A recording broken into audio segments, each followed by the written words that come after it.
নমস্কাৰ, এটা সৰু অনুৰোধ, পাৰিলে অকণমান সময় উলিয়াই আপুনি ভিডিঅ'টো চাব। কাৰণ এই ভিডিঅ'টো আজি মই ফেচবুকৰ ওপৰতে বনাইছোঁ। স্পেচিয়েলি তেওঁলোকক অনুৰোধ কৰিছোঁ যিবিলাকে আপোনাৰ ফেচবুক একাউণ্ট প্ৰফেচনেল মুডত ইউজ কৰি আছে।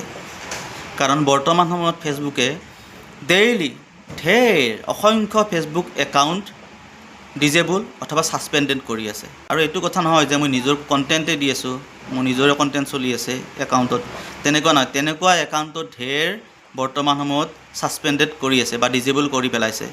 মানে আপোনাৰ ফেচবুক একাউণ্টটো যেতিয়া খুলিবলৈ যাব খোলা নাযায়, বন্ধ হৈ গ'ল। তাত কেৱল লিখা আহিব your account has been suspended বা ডিজেবল। আৰু তাত লিখা থাকিব 180 দিন সময় দিব, তাৰ ভিতৰত আপুনি আপিল কৰিব লাগিব।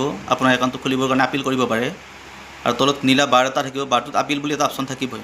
তাত আপিলটো ক্লিক কৰিলে আপোনাৰ বা ৰিভিউ অপশ্যন থাকিব, ৰিভিউ কৰিলে আপোনাৰ হয়তো আপোনাৰ ফোন নাম্বাৰ খুজিব, আপোনাক পাছৱৰ্ড দিব, সেইবিলাক সেনেকৈ চেষ্টা কৰিবলৈ দিব, আপোনাৰ চেল্ফি এটা খুজিব, তেনেকুৱা কাম কৰে। কিন্তু তেনেকুৱা কৰিলেও ফেচবুক এপ্লিকেশ্যনত এইবিলাক কাম কৰি থাকিলে প্ৰায় সম্ভৱ কমেই যে আপোনাৰ ফেচবুক একাউণ্টটো খোলা যাব, পুনৰ আপুনি নিজে উভতাই পাব, সেইটো নাথাকেই।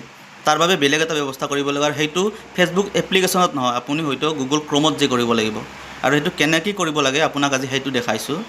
যদি ভিডিঅ'টো ভাল লাগে নিশ্চয় আপুনি প্লিজ লাইক কমেণ্ট কৰিব। আৰু পাৰিলে ভিডিঅ'টো দুজনমানৰ আগলৈ ঠেলি দিব, যাতে সিহঁতেও ভিডিঅ'টো দেখিবলৈ পাৰে। গতিকে দেৰি নকৰোঁ, আহক ভিডিঅ'টো ষ্টাৰ্ট কৰোঁ। প্ৰথমতে গুগল ক্ৰমটো খুলিব, তাত যাই আপুনি চাৰ্চ কৰিব Facebook help centre. Facebook help centre, তাৰপিছত প্ৰথমতে যিটো খোলা যাব হেল্প চেণ্টাৰ, তাতে ক্লিক কৰিব।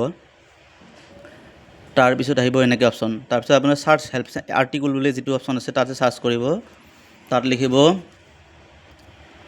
ডিজেবল একাউণ্ট বা ছাছপেণ্ডেড একাউণ্ট, যিকোনো চাৰ্চ কৰিলে হ'ল। এটা ছাছপেণ্ডেড একাউণ্ট মই চাৰ্চ কৰিছোঁ। তাৰপিছত প্ৰথমতে যিটো হৈছে my personal Facebook account is suspended বা ডিজেবল, সেইটো অন কৰিব। আৰু সেইটো অন কৰাৰ পিছত আপুনি তললৈ যাব, তললৈ গৈ এই ৱাচ দিছ হেল্প যে আহিছে তাতে লিখি আপোনাৰ আদাৰ যিটো অপশ্যন আছে আদাৰত দিব। আৰু ইয়াত লিখিব লাগিব আপোনাৰ যিখিনি প্ৰব্লেম সেইখিনি লিখিব। আৰু মই ইয়াতে লিখিছোঁ dear Facebook team, my account has been suspended. If I mistakenly break your rules then I am really sorry. Please give me a chance for give my best performance is Facebook. I promise I never break any rules next time. I will maintain all rules of Facebook. My account name is আপোনাৰ যিটো account নাম আছিলে, যিটো নামেৰে আপোনাৰ account খোলা আছে সেইটো নাম দিব। আৰু আপোনাৰ ফেচবুক ইমেইল আইডি যিটো আছে সেইটো দি দিব। আৰু শেষত থেংক ইউ এটা দি দিব। সেইটো দিব লাগে নিয়ম। আৰু এটা কথা, আপুনি বেছি গ্ৰামাৰ মেইনটেইন নকৰিলেও কথা নাই, আপুনি কেৱল যিখিনি আপোনাৰ প্ৰব্লেম সেইটো ভালকৈ শুদ্ধকৈ মেনশ্যন কৰিলেই হ'ল, সেইখিনিয়ে কথা। তাৰপিছত তলত ছাবমিট অপশ্যন যিটো আছে ছাবমিট কৰি দিব। তাৰপিছত এই ওপৰত 3 ডট যি আছে, এই 3 ডটছত যাই আপুনি পাব যে ইয়াতে পাব যে ৰিপৰ্টিঙত আপুনি ক্লিক কৰাৰ পিছত আপোনাৰ ৰিপৰ্ট প্ৰব্লেম উইথ ফেচবুক, সেইটোত ক্লিক কৰিব। আৰু তললৈ যাব, তললৈ গৈ কিনে আপুনি চাব, ইয়াতে বিচাৰি চাব, এইখিনিতে আপুনি অপশ্যন এটা পাব। ক'ত গ'ল? ৰিপৰ্ট এ প্ৰব্লেম। এই ৰিপৰ্ট এ প্ৰব্লেমটোত অপশ্যনত ক্লিক কৰিব। ক্লিক কৰিলে আপোনাৰ তলত আকৌ আহিব ৱাজ দিছ হেল্পফুল, আকৌ আদাৰ লিখিব। আদাৰ লিখি ইয়াতে আকৌ আপুনি টেল আছ প্ৰব্লেম, এই আগতে যিখিনি আপুনি যেনেকৈ লিখিছিলে আপোনাৰ প্ৰব্লেমখিনি যি লিখিছিলে সেইখিনি লিখিব। লিখি নিজৰ ইমেইল আই ডি, তাৰপিছত নিজৰ একাউণ্ট নেম এইবিলাক দি ছাবমিট কৰি দিলে আপোনাৰ হৈ যাব।